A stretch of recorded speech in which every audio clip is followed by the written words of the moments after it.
August and I spent a long time getting our corporate structure up and running in the right way to make this next question. So can you walk us through the process of bringing in international money to the US? Yeah. Do the international people have to open an LLC in the States and then transfer the funds? Yeah, it's a great question. I get to ask this a lot at conferences and everything. And I have lots of friends and family, obviously, that don't live in the States. We're not born in the States, but love to invest in the States.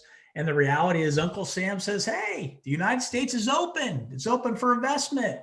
As long as you don't belong to what we call an OFAC sanctioned country, a country in which the State Department of the United States is not currently doing business with.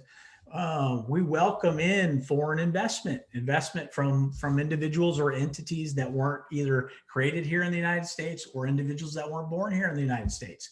The challenge for many operators when they do that is that Uncle Sam says, hey, because they live or their entity is formed in a different country and it's not here, we need to make sure that an appropriate amount of what we call withholding or taxes are actually paid because the property is here in the United States. And remember the two certainties in life, death and taxes. Well, this one focuses on taxes. And so Uncle Sam always gets paid. So the reality is if you're going to allow foreign investment, either from individuals or entities, then the company's CPA will often do a withholding of distributions that are going to flow out to the investor. Typically that withholding amount is around 15%. And that's the main difference between if you're a US based entity or a US born investor that are investing, we don't have to withhold that. We're making those distributions and we're trusting that you are paying your taxes.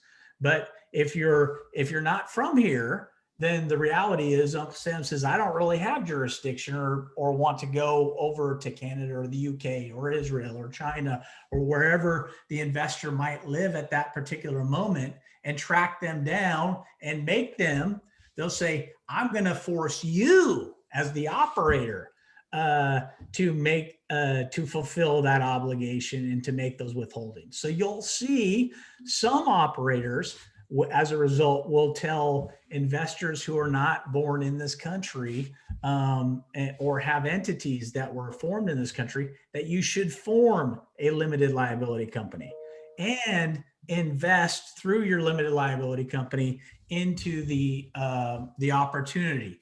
And what that does is every entity from its birth here in the United States, if it's a US based entity, that is recognized as a separate and distinct person for taxation purposes. So even though an entity is not a living, breathing human being, Uncle Sam and the IRS says for taxation purposes, it is treated as a living, breathing human being. So as a result, we don't have to make those necessarily withholdings. We will trust that you will do that as the foreign-born investor in the commercial opportunity. So those are some business decisions that have to be made, obviously by the sponsor or the operator, as to what they're willing to do. But it is an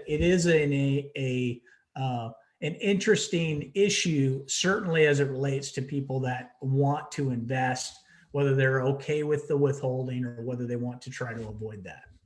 Great point. And just to take the go back a bit here, in 2008, when the financial meltdown was happening in the US dollar was almost at par with the Canadian dollar. At a point, it was at par. Many Canadians started buying real estate in the US, and they used an LLC to in many cases, they used an LLC to be able to buy that real estate. Now, if there was a cash flow or when that real estate asset was eventually sold and they were looking to bring the money back to Canada, the Canadian government, and they had paid their U.S. taxes and they filed for the U.S. taxes, but the Canadian government looked at that surplus, that income they'd made, the capital gains they'd made from the sale of property as dividends from the company. So when those funds, they paid their taxes in the U.S., and when the funds came to this side, they also were taxed. They were double taxed.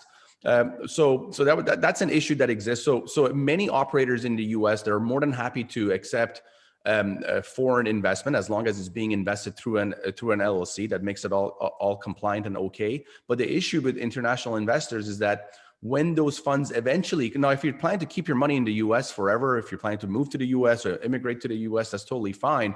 But if you have plans of that money ever coming back to Canada, the structure that needs to be created needs to be much more complex than just a LLC. There needs to be limited partnerships and flow through companies and what have you. And for an individual as a passive investors looking to be a passive investor in these apartment syndication or real estate syndications might not make financial sense because you're filing for your U.S. taxes every year. You're paying a fee for those filings, and also you got to do your filings for on your Canadian side, and the creation of all these limited partnerships and corporations might not make sense.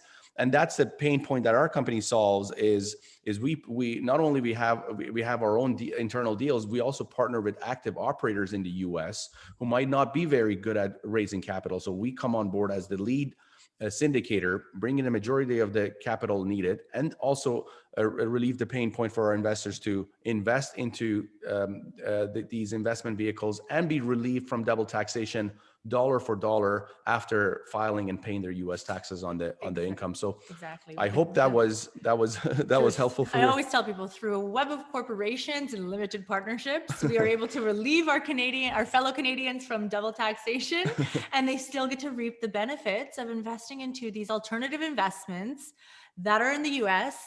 because the numbers here in Canada don't make sense. You won't be receiving the same. You just can't get the same opportunity here in Canada.